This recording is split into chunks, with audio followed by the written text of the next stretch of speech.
that stuff. So, I don't know if you've heard of Tinder. It's a dating app. Basically, you have a picture of someone and you swipe to the left if you say, oh no, and to the right if you say, oh yes. And I was gonna pretend to be cool and say that it's not my cup of tea, but unfortunately I'm a superficial bitch, so it is very much my cup of tea.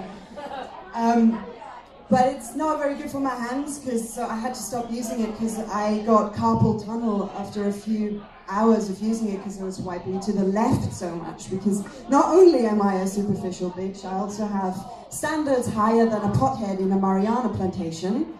So none of these guys, unfortunately. But yeah, there are also, dating sites and this stuff. I have the same relationship with dating sites that smokers have with smoking, which is, I can quit anytime, and I have quit many times. But I usually start again after I get frustrated with the real world. But it's all a lie, because dating sites are exactly the same thing as real life, only the spelling is much worse. So, yeah, and I'm a grammar Nazi. I mean, I have to hold up my Austrian heritage somehow. Because, correcting people's grammar on the internet is exactly the same thing as invading Poland, starting a world war, and killing loads of people. So, yeah, why do I go on the internet and correct people in English, which is not my mother tongue? Why don't I just stick to German, which is the language of very long words and thinkers and philosophers and all that stuff, and a language that gave you words like Schadenfreude and Doppelgänger and Schnaps. The thing is, German speakers can't spell either, that's the thing, and it's also broken, because there is no way in German to say something concisely, in a gender-neutral way. Like, every noun has a gender. There's the masculine and the feminine, and some nouns have a neutral gender, but that is reserved for inanimate objects and the word girl. So this is why I love English, because there is a blissful absence of gendered nouns. So you can be really general if you say stuff, but a lot of people take that as an excuse to assign the masculine to everything. Even the dinosaurs in Jurassic Park, who are all supposed to be female, are consistently called he or it throughout the movie. I'm sorry if I just spoiled a 20-year-old movie for you. But yeah, and another thing I really like about English, and this is going to sound kind of juvenile, is I do love your swear words. I really do. And because, the first thing you learn in a foreign language are the swear words, which is not actually true. The first thing you learn to say in a foreign language is, I'm sorry, I don't speak your language.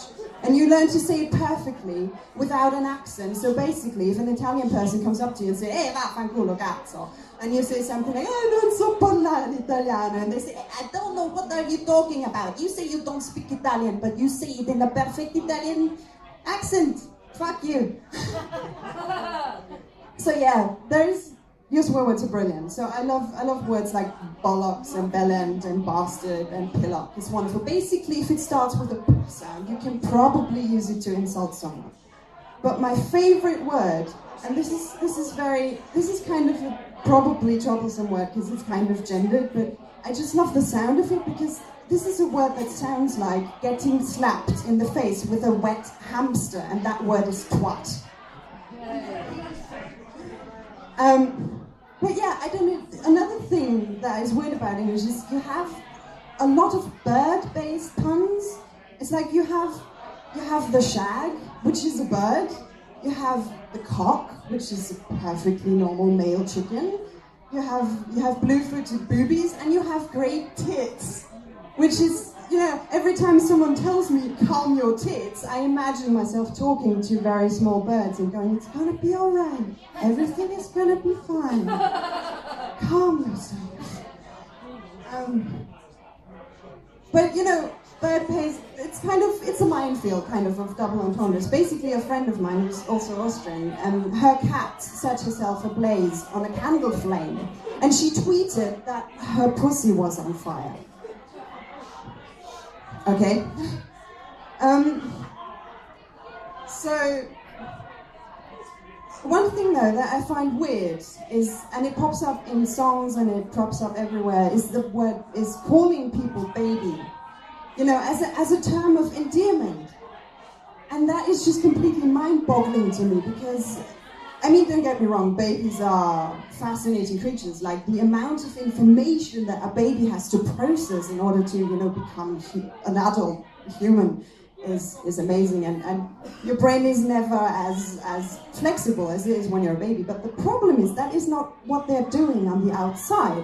What babies are doing on the outside is expel sound and matter at both ends. Basically, they cry, they fart, they shit, and they vomit a lot. So why would you call someone you really like baby as something that hasn't yet gained control over its bodily functions? It's kind of weird. And also, why would you replace every other word in your song lyrics with the word baby? I'm not saying any names, but Justin Bieber.